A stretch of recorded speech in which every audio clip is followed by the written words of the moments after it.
A virgin sold herself for $5 million and made the arrogant millionaire beg for love. Hi, lovely soul. Welcome back to Noah's Stories. How's your heart doing today? If the world feels heavy or your soul just needs a pause, this story might be what you didn't know you needed. Tonight I'm taking you into a tale about a desperate young woman, a cold billionaire, and a contract signed not with ink, but with sacrifice. It starts with a refusal, a child's fever, and an offer worth $5 million. But what unfolds next isn't about money. It's about pride, pain, and the kind of love that doesn't come with terms. So take a deep breath, grab a warm drink, and let's begin. Emily Dawson was the kind of woman who turned heads, not because of glitter or glamour, but because of her eyes. Eyes like the sky after a storm, gray, deep, and unyielding. At 21, she was not just a sister, but a mother, a guardian, and the only anchor for her little brother Ethan, who was battling a rare illness. Living in a cramped rental in the outskirts of Brooklyn, Emily juggled odd jobs just to afford his medications and keep a roof over their heads. Alexander Reed, on the other hand, was the embodiment of cold, polished success in New York's elite society. At 35, he was the CEO of Reed Estates, a luxury real estate empire with glass towers in every major city across America. He lived in penthouses that touched the sky, slept on silk, and signed billion-dollar deals with a single nod. To women, he was a fantasy. To himself, he needed no one. But that day, in the soft drizzle of late afternoon rain, Alexander paused in front of a small coffee shop. Through the fogged-up window, he saw her, a girl with her hair tied up in a messy bun, wearing a faded jacket and worn jeans, sitting alone with a cup of cold coffee. And something inside him stopped. He walked in, sat across from her without waiting for an invitation.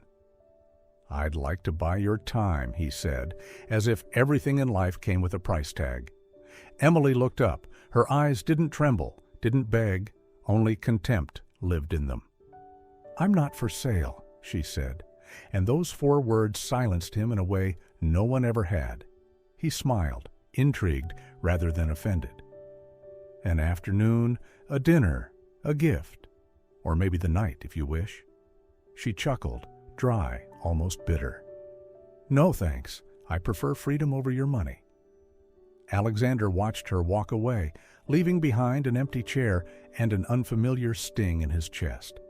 He didn't know her name, but he knew one thing: he would see her again, and next time it wouldn't end with just a refusal. 3 days after that strange encounter, Emily's world collapsed. That morning, her mother, the woman who had clung to life for years for the sake of her children, never woke up. She passed quietly, leaving behind a mountain of unpaid bills, a handful of useless pills, and a silence too heavy to bear. A few hours later, Emily received the eviction notice. She and Ethan had exactly 24 hours to vacate the cramped apartment they had called home for the past 4 years. Ethan burned with fever, coughing so hard it sounded like his lungs might give up. This time, over-the-counter medicine wouldn't cut it. The local clinic doctor was blunt. If he doesn't get admitted and receive advanced treatment, he might not survive the next episode. Emily tried everything. She knocked on doors, begged for work, grocery stores, bakeries, car washes, diners. She handed out resumes, offered to clean, lift, anything. But everyone turned her down. No one wanted to hire a young woman who would vanish every time her brother landed in the hospital. That afternoon, sitting on the curb with Ethan asleep in her lap, Emily felt the world had abandoned her. She had no more tears. Only fear remained. Heavy, choking fear, the fear of losing her little brother, the fear of failing him, the fear that tomorrow wouldn't come in time. And then she saw him. A sleek black car pulled up across the street. The door opened, and Alexander Reed stepped out, immaculate in a gray suit, silk tie, and that signature air of command. She recognized him instantly. The man from the cafe, the man who had once tried to buy her like a transaction. She looked at Ethan's pale face in her arms, then back at the building behind Alexander. Reed Estates, Executive Headquarters. It was as if fate had thrown her onto the final path. Emily rose, cradled Ethan close, drew in a shaky breath, and crossed the street. Inside, the polished marble lobby swallowed her whole. The receptionist scanned her from head to toe with that mix of disdain and suspicion. "I need to speak with Alexander Reed," Emily said, voice trembling but firm. "Mr. Reed doesn't see anyone without an appointment," the woman replied curtly. Emily pulled out Ethan's medical note from her coat pocket, the cost of treatment glaring from the paper. "He once offered help. I just need 2 minutes, please." "He's not available." "Who's not available?" The voice came from behind the receptionist. Deep, calm, dangerous. Emily turned. There he was, Alexander. His face betrayed a flicker of surprise, but his eyes sharpened quickly, assessing. He walked toward her, gaze dropping to the sick child in her arms. "You're here to tell me you still prefer sleeping on the streets?" Emily's arms tightened around Ethan. "I meant it then," she said, fire and shame mingling in her voice. "But now, the streets are all I have." He didn't blink, then slowly he nodded. "Follow me." No questions, no pity, just 5 words. But Emily knew everything was about to change, and maybe, just maybe, there'd be no turning back. The elevator opened onto the 29th floor, Alexander Reed's private office. Everything here spoke one language: power. Emily stepped into the walnut-paneled room with floor-to-ceiling windows overlooking the Manhattan skyline. Warm gold light reflected off the dark wood floor and the sleek desk where Alexander leaned, holding a glass of untouched whiskey. She sat down, still cradling a feverish Ethan in her arms. "What exactly do you want from me?" she asked, blunt, exhausted. "Not your body," he replied, eyes steady. "Your presence in my home, beside me, for 1 month." Emily's arms instinctively tightened around Ethan. "You mean live with you?" "Yes, 30 days in my estate. I reserve the right to ask you to attend dinners, events, even sleep in my bed, if I want. But nothing will happen without your consent. Everything will be in the contract, including protection clauses." He placed a document on the table, black ink on white paper. Every word as cold and clear as glass. $5 million, paid in advance. Full medical coverage for Ethan. Emily can terminate the contract at any time if she is coerced. "And if I refuse?" she asked. "Then you can walk out of this building, return to the streets, and pray for a miracle." Emily looked at the child in her arms, burning up, lips dry, eyelids heavy. Miracles? She had stopped believing in those a long time ago. She reached for the pen, her hand trembled, but her heart had already made the only choice left: live for her brother. "It's signed," she said, locking eyes with him. "But I'm not yours." Alexander smiled faintly, not arrogantly, but in agreement. "Not yet," he said. "But time has a way of changing things." Emily didn't remember exactly how she walked out of that building. All she knew was that hours later she was sitting inside a sleek black car, next to the very man she had once loathed, with Ethan, thin, feverish, and fast asleep, curled up in her arms. The contract was signed. The decision had been made. Now she was on her way to a world that wasn't hers, a world built brick by brick with power, where every step could be surrender, or a silent war. The sleek black SUV rolled through the grand iron gates of Alexander Reed's estate, a modern masterpiece nestled in one of Upper East Side's most exclusive enclaves. As the car came to a stop, Emily stepped out with Ethan in her arms, feeling as if she just landed on another planet. The house wasn't like anything she'd seen before. Glass walls, floating staircases, vertical gardens trimmed with surgical precision. Every tile shimmered like it had been polished with pure money. She walked up the marble steps with guarded feet. Ethan clutched her hand and whispered, "Is this a prince's castle?" "No," she murmured back. "It's the devil's fortress."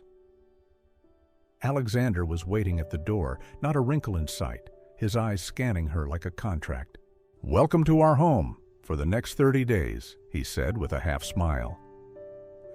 Emily didn't respond. She carried Ethan through the main hall, where golden chandeliers reflected off marble floors, and a row of silent staff bowed in greeting. No one smiled. Nothing felt warm. Nothing felt like home.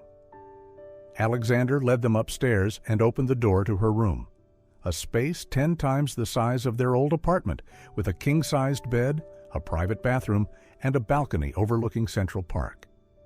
"Your brother's room is next door," he said, pointing, "fully stocked and ready." "You think this will make me grateful?" Emily asked, eyes fixed on him. Alexander smirked and walked away. "No, but I enjoy watching you try not to be impressed." The first day passed like a bizarre performance. Emily woke at dawn, cooked breakfast for Ethan instead of calling room service. She wiped tables, washed his clothes by hand, even though every chore had a designated staff member. Alexander just watched. He appeared everywhere, in the kitchen, the hallway, the library, as if testing how long she could hold her ground. On the third night, they had dinner together. The dining room echoed only the sound of silverware against porcelain. Alexander stared at her. "Do you always keep this much distance? With someone who paid for my presence? I think that's wise." He set his wineglass down. "I didn't pay for you. I paid for a chance." "A chance for what?" "To be near something I don't understand." Emily met his gaze, and in those usually empty eyes, she saw something flicker. It didn't take long for Emily to realize. The distance between her and Alexander wasn't just about money. It was an entire galaxy apart. He lived by schedule, silence, and control. Everything in the house functioned like a Swiss watch, cold, precise, and suffocating. Emily, by contrast, moved by instinct, heart, and a clumsy warmth that left fingerprints on everything she touched. He had breakfast with the financial paper. She coaxed her brother to eat oatmeal with a "Here Comes the Airplane" game. He drank machine-brewed espresso. She stirred warm milk by hand. He addressed people by their last names. She spoke from the heart. And then there was Ethan, that small, fragile boy with his sleepy voice and shining eyes, found his way into every corner of a house used to leather shoes and silver spoons. Ethan called the butler Uncle, the chef Auntie, and handed out crayon drawings to the staff like treasure maps of joy. One afternoon, Alexander caught himself, smiling. Ethan had wrapped a towel around his head and was running through the marble hallway, shouting, "I'll save you, mister!" Emily remained unchanged, guarded, distant, never trying to charm. And yet, that was exactly what made Alexander unable to stop watching her. The women before her had all tried to break into his world. Emily? She built walls. And Alexander, a man so used to being desired, now found himself the one doing the chasing. Alexander Reed had never been refused. He was used to surrender, used to admiration, used to whispered yeses before he even asked. But Emily Dawson was the definition of resistance, blunt, cold, and defiant. The more she pushed, the more curious he became, the more out of control he felt. Ever since she moved into the estate, Alexander played a silent game of provocation, a lingering glance at her lips, a deliberate brush of fingers in passing, teasing remarks over dinner. "You always sit like I'm about to pounce," he said, voice husky. "Because you're the kind of man who might," she replied without looking up. He laughed, didn't deny it. She was right, and that made every line between them dangerously thin. But distance could only remain a border for so long. When silences stretched too deep, when glances lingered a little longer, and when hearts, frozen or guarded, began to hear each other's rhythm. Everything started to shift. It was no longer a contract, no longer a role to play. Between them, something else was growing, slow, quiet, and dangerous. On a Friday evening, golden lights hung delicately across tree branches, forming a dreamy canopy over a small dinner table in the quiet garden. Candles flickered softly. The red wine shimmered under their glow. The entire setting felt like a trap, one designed to seduce a wandering heart. Emily stepped out in a simple black dress, her hair falling gently behind her neck. Alexander looked up. His gaze lingered far too long on the curve of her collarbone before locking onto her eyes and staying there. "You're punctual," he said, voice low, oddly soft. "You paid for punctual," she replied calmly. Alexander chuckled, but said nothing.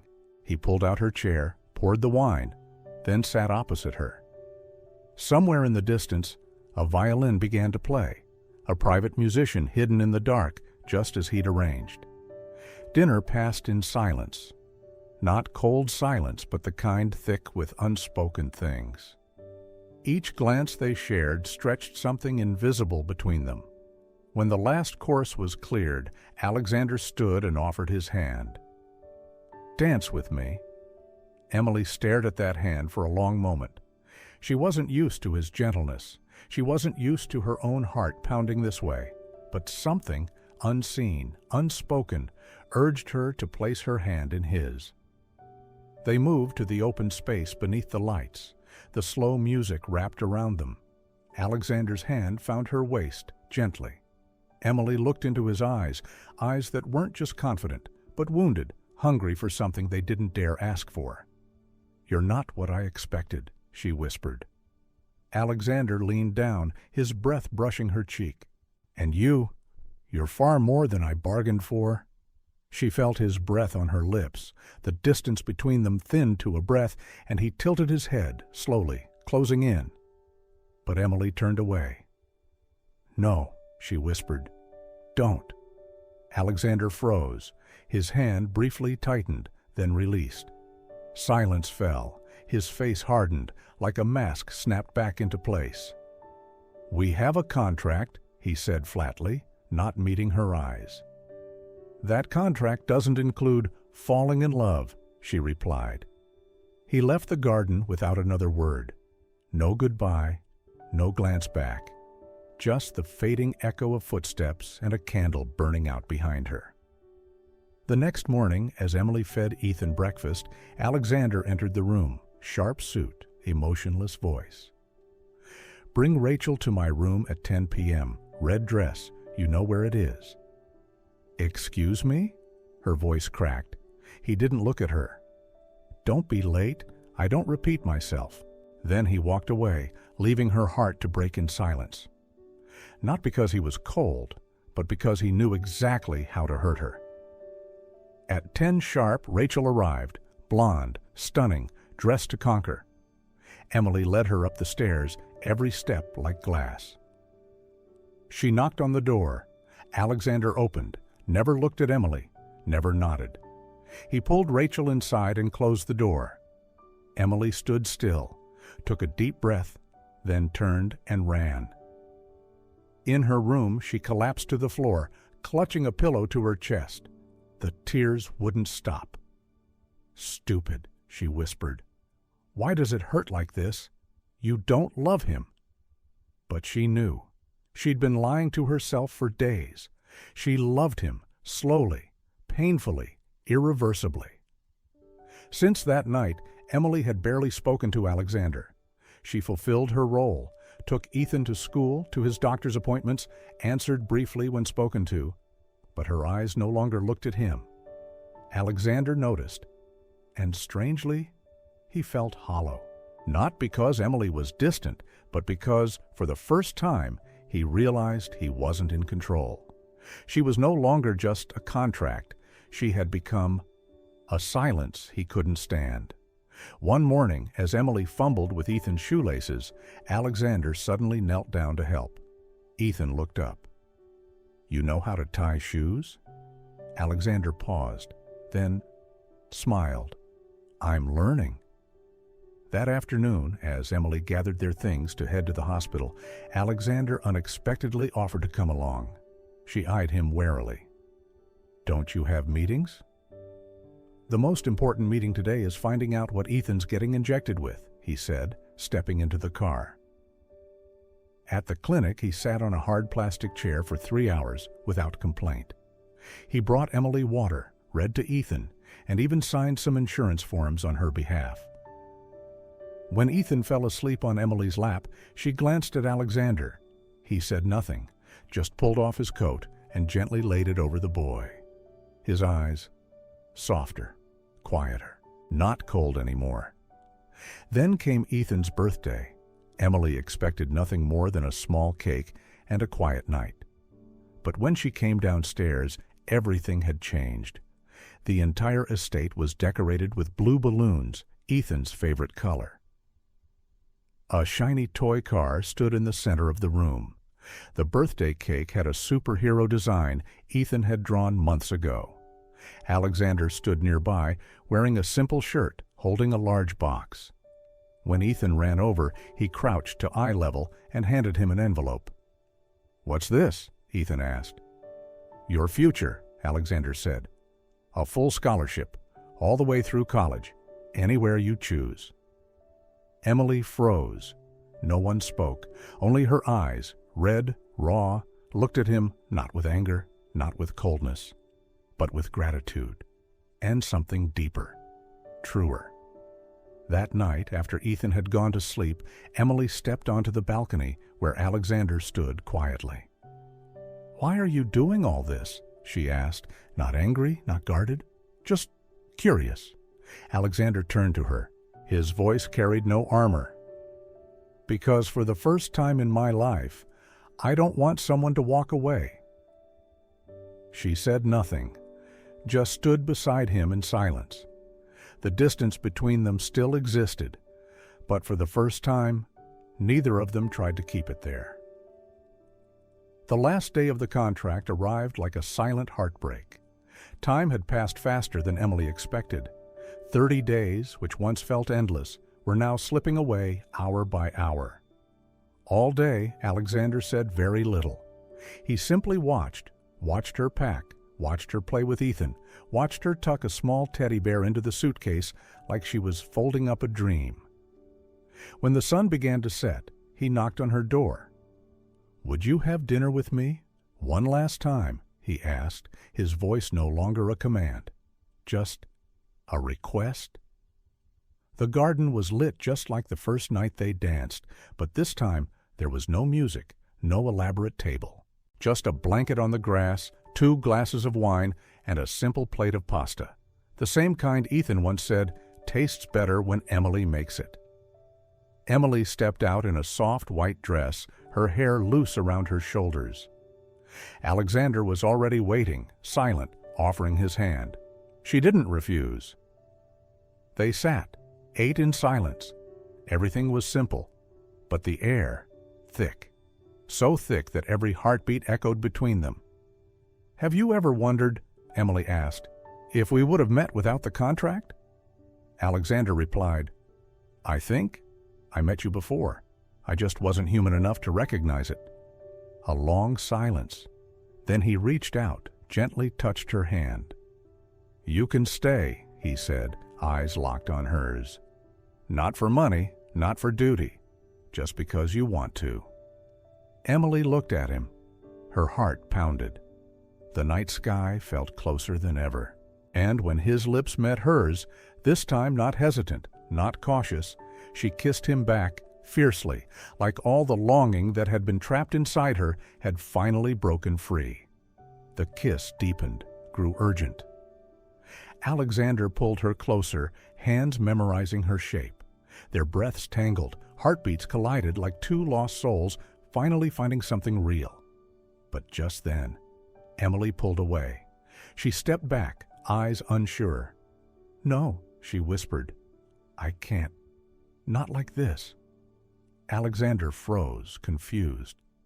"I need to know. If you want me, it's not because you've won," she said, her lips trembling. "Not because I was the only one who said no. I don't want to be just another victory." He opened his mouth, wanted to say something, but it was too late.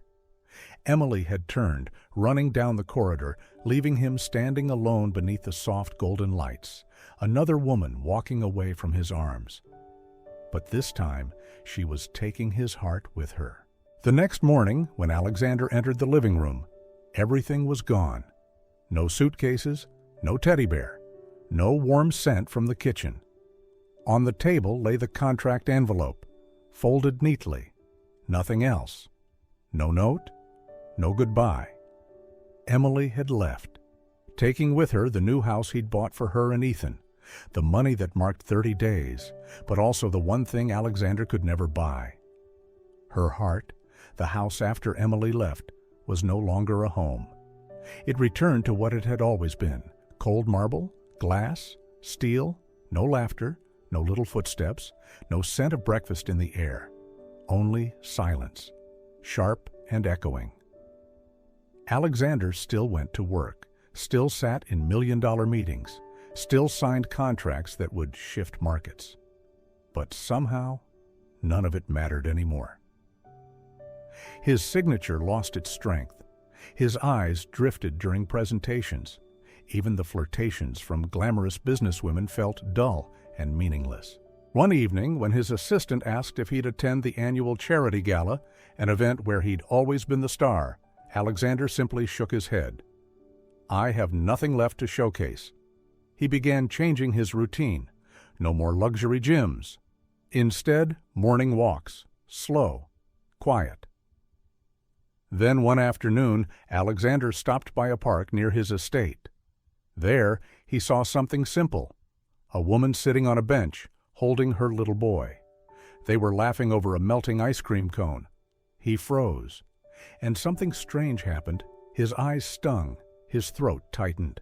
He thought of Emily, her messy hair in the morning, the way she gently wiped Ethan's mouth after breakfast, the way she looked at her brother like he was her whole world. He remembered Ethan's giggles, his raspy voice calling Mr. Alexander, the childish drawings still taped to the wall of his home office, untouched. That was a family. And somehow, a man who owned everything had let the one thing that mattered slip through his fingers. That night, he returned to his bedroom. The large bed greeted him with familiar emptiness, her pillow still untouched, still waiting. He didn't sleep. Instead, he opened the contract, folded neatly, left on the table the morning she left, and for the first time, read it line by line, every clause, every signature. And he realized the only thing that had never been clearly written was love, the very thing she took with her, the very thing he hadn't fought hard enough to keep. The next morning, Alexander walked into his office, the entire team ready with the day's agenda. He inhaled deeply. "Cancel everything," he said. "All meetings, all calls." "Sir, may I ask why?" His assistant blinked. Alexander smiled for the first time in weeks. "I'm going to find the woman I love." He used to think love was a luxury, something found only in books and movies. But now, without Emily's warmth, without Ethan's raspy laugh, Alexander finally understood. He didn't need another contract. He needed a family.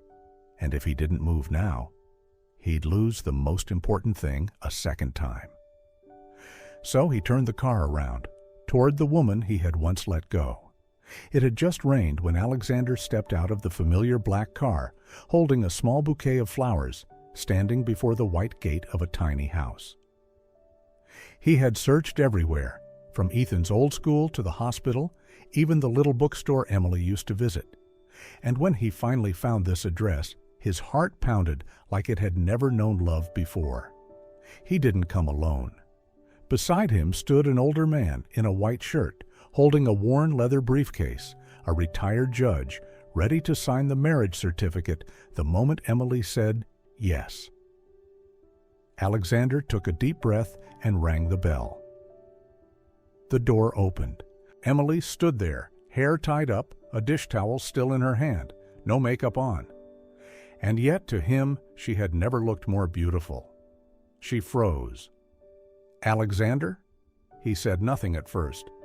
He stepped closer, then knelt down, for the first time in his life. "You once said you needed proof, so here's proof." He reached into his coat pocket and pulled out a simple silver ring. "I don't have a speech. I don't have a fancy bouquet. I only have one thing. I can't live without you." Emily covered her mouth, tears already streaming. "I don't need more time. I don't need more conditions. I just need you, and Ethan, for the rest of my life." His voice cracked mid-sentence. For the first time, the unshakable Alexander Reed sounded human. At that moment, small footsteps came running.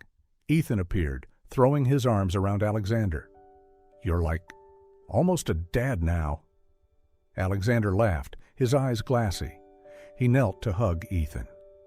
"Then maybe I can try being the kind of dad you deserve." Emily burst into sobs, crying and laughing all at once. She nodded. There was no wedding music, no white chairs, no rose petals lining an aisle. But in that moment, inside a tiny house just big enough for 3 hearts, love showed up more fully than it ever could in a cathedral. Because sometimes a small home is the most sacred chapel of all. Emily wiped her tears, smiling through the overwhelming tide of emotion as the judge asked, "Do you, Emily Dawson, take—" "Yes," she answered immediately, voice trembling. Alexander took her hand, firm, steady. Their eyes locked, and for a heartbeat, the outside world faded into silence. "And do you, Alexander Reed—" "No need to finish," Alexander interrupted softly. "I've been waiting for this since the moment she walked into my life." Ethan stood beside them, holding a crumpled drawing of 3 stick figures holding hands, with a misspelled title, "Our Family." When the judge pronounced them husband and wife, Emily didn't wait for him to lean down. She reached up, took his face in her hands, and kissed him. It was a kiss of forgiveness, a kiss of choosing love again, and a kiss that promised, this time, it would last forever. That day, they didn't just sign a marriage certificate, they rewrote the rest of their lives. And when the sun rose the next morning, everything had changed. 2 years later. The late afternoon sun warmed the backyard of a small white house. Emily sat in a wooden chair on the porch, gently rocking her newborn daughter in her arms. The baby slept peacefully, pink lips parted slightly, her breath soft and warm against Emily's chest. Ethan, now 8 years old, was no longer the fragile, sickly boy from 2 years ago. He ran across the yard with boundless energy, kicking a soccer ball and laughing with their golden retriever, Muffin. The old electric car sat forgotten in the corner, replaced by real games and real joy. The door opened. Alexander stepped outside, no longer the cold billionaire of yesterday. Just a man in a soft gray t-shirt, holding 2 mugs of hot cocoa. He sat down beside Emily and gently kissed her temple, a quiet, familiar ritual. "She's asleep?" he asked, handing her the cup. "Barely. So don't shout," she whispered back with a smile. He nodded, eyes drifting toward the yard where Ethan was now pretending to be a sports commentator for his own imaginary match. "Do you remember when I first met him?" he said. He barely spoke, just curled up in a corner.